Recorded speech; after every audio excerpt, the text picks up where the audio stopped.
پر امریکانو د برید نه کولو مطلب څه دی؟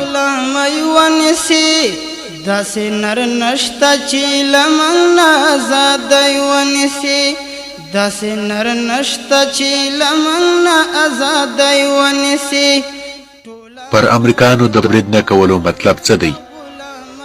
کابو 2 ورځې کېږي چې د ځینو وطنوالو غیرت را ژوندی شوی. غوسه دی چې طالبانو ولې ویلي چې نور به پر امریکانو برید نه کوو.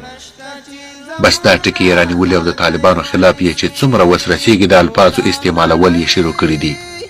خو حقیقت داسې نه لکه دوی چې فهم ترې اخیستی. حقیقت دا و چې د طالبانو د قطر دفتر ویان سهیل شاهین ویلي و چې کله توافق نامه لاسلیک شي نو امریکایانو ته به د وتلو خوندي لار ورکوو او په هغه وخت کې چې دوی افغانستان پرېږدي پر دوی به بریدونه نه کوو. نو غوښتل مې د دغو وطنوالو سره چې اکثره یې د حکومت فیسبوک چلونکي او معاشخواره دي په خبره ځان پوه کړم. لکه څنګه چې دوی له طالبانو وضاحت غواړي همداسې له دوی څخه یو څو سوالونه وکړم. د دوی دا غوسه او غیرت هغه وخت چیرې و کله چې امریکانو پر افغانستان برید وکړ. دوستم کرزی، ګل اغا شیرزی، باچا خان، حضرت علي او نور همداسې خلک ورته مخکې وو او وطن یې ټول ورباندې اشغال کړ او همداسې یې لسګونه افغانان کیوبا او زرګونه د باګرام او څرخي په زندان کې بندیان کړل او تر اوسه بندیان دي. خیر دا به هم پرېږدو. دلته امریکایانو پوځي مراکز جوړ کړل. د ننګرهار نه تر هرات او نیمروزه تر بدخشان یې وطن اشغال کړ. کله به چې طالبانو په همدغو مراکزو بریدونه کول، اکمالاتي کاروانونو ته یې کمینونه نیول، نو د امریکایانو په دفاع کې به جنګ چا کاوه؟ د دروازو پیرهداران او د اکمالاتي کاروانونو رهبران او محافظان چې سکوټیان یې هم بلل څوک وو او تر اوسه چیرې دي؟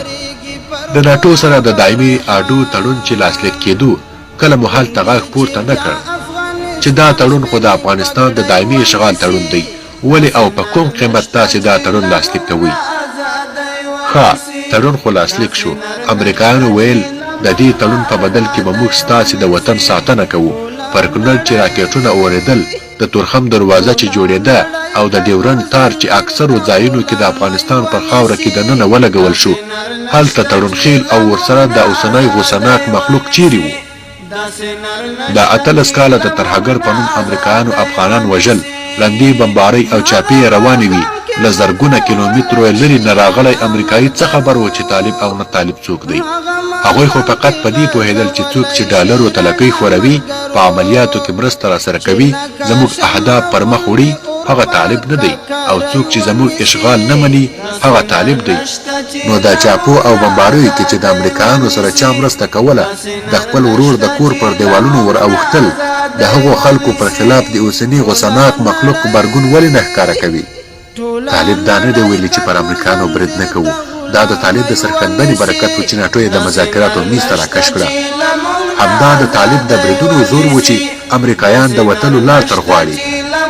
که نه لکه څرنګه چې اشرف غني د ارګ نه باګرام ته په ورترپکو او هلته ټرمپ د خپلو پوځیانو په قطار کې ودرولو، همداسې به طالب هم باګرام ته ور روان وای.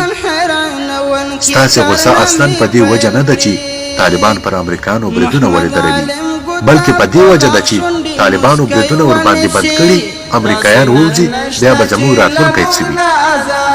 ستاسې له راتلونکي خو نه یم خبر، خو دومره باور لرم چې د افغانستان راتلونکی اسلامي نظام دی چې د طالبانو د همدغو بریدونو او 18 کالو سرښندنې له برکته به حاکم کېږي. داسې نر نشته چې لمونه